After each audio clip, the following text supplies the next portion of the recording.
और इसी बीच लखनऊ में मिड डे मील बनाने वाले रसोइयों के कार्यक्रम में सीएम योगी आदित्यनाथ शामिल हुए। वो क्या कह रहे हैं वहां से आपको सुनवाते हैं।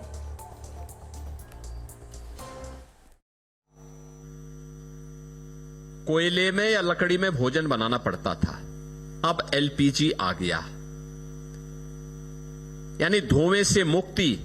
ये प्रधानमंत्री मोदी जी का अभियान था और अब प्रदेश सरकार ने कहा नहीं, धुएं से मुक्ति तो है, उससे स्वास्थ्य के लक्ष्य को तो प्राप्त किया ही गया है, लेकिन साथ साथ अगर रसोइया या उसके परिवार का कोई व्यक्ति अस्वस्थ हो जाता है तो सरकारी हॉस्पिटल के अलावा इम्पैनल्ड किसी भी प्राइवेट हॉस्पिटल में जाकर के वो उपचार करवा सके। 5 लाख रुपए प्रति वर्ष, उसको 5 लाख रुपए तक की स्वास्थ्य बीमा हम उपलब्ध करवाएंगे। यानी 5 लाख रुपए का प्रति वर्ष आप लोग अपना उपचार किसी भी इम्पैनल्ड हॉस्पिटल में करवा सकते हैं, कोई आपको मना नहीं कर सकता। ये आपको पहले कभी नहीं मिला, ये भी उपलब्ध करवाया जा रहा है।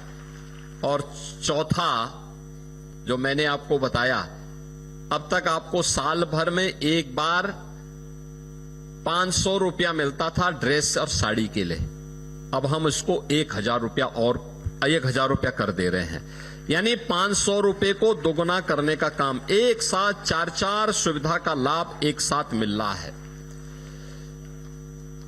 संख्या भी कम नहीं है आपकी, 3,53,000 से अधिक। पहले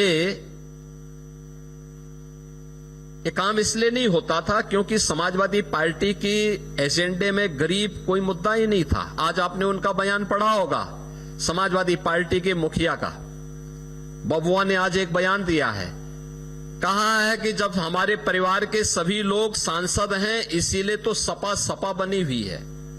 हमने कहा अब सपा इसलिए सपा है क्योंकि जनता उसको अगले चुनाव में साफ ही कर देगी हमेशा के लिए। एक गरीबों का शोषण करते हैं केवल अपने परिवार की खातिर। इन्होंने लूटा है, प्रदेश को गुंडा प्रदेश बना दिया था, गरीबों की जमीनों पे कब्जा करते थे, बेटी की सुरक्षा में सेंध लगाते थे, कोई सुरक्षित नहीं था, रोज दंगा, रोज फसाद। पर्व और त्योहार के पहले लोगों की खुशी छीन ली जाती थी, प्रदेश विकास ठप था, विकास के कार्य नहीं हो रहे थे। इसलिए नहीं हो रहे थे क्योंकि प्रदेश के पास कुछ था ही नहीं। आज आप देखते होंगे कोई बेटी की सुरक्षा में सेंध लगाएगा, किसी बहन को छेड़ेगा तो मान के चलिए कि यमराज के घर जाने का उसका रास्ता तय हो गया है, अब नहीं छेड़ सकता। एक सुरक्षा की गारंटी आधी आबादी को, दंगा मुक्त और कर्फ्यू मुक्त यूपी, तो विकास हो रहा है। अब स्कूल अच्छे दिखाई दे रहे हैं, वे लोग कर नहीं पाए थे लेकिन आक्षेप जरूर लगाते हैं। आज मैं देख रहा था, जब मैं आ रहा था प्रदर्शनी लगी हुई थी, छोटे छोटे बच्चे, यानी आंगनवाड़ी बाल वाटिका में भी पढ़ने वाले बच्चे,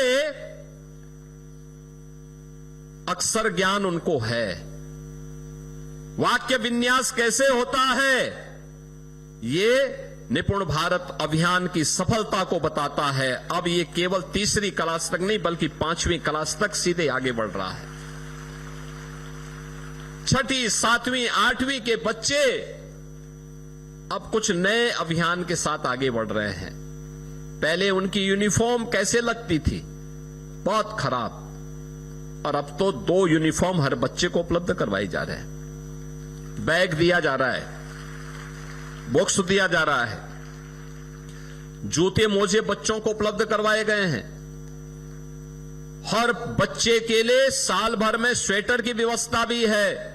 अब कोई गरीब का बच्चा सर्दियों में, भीषण सर्दी में ठिठुरते हुए स्कूल में नहीं आएगा, बल्कि स्वेटर पहनकर के स्कूल में गरीब का बच्चा भी आएगा।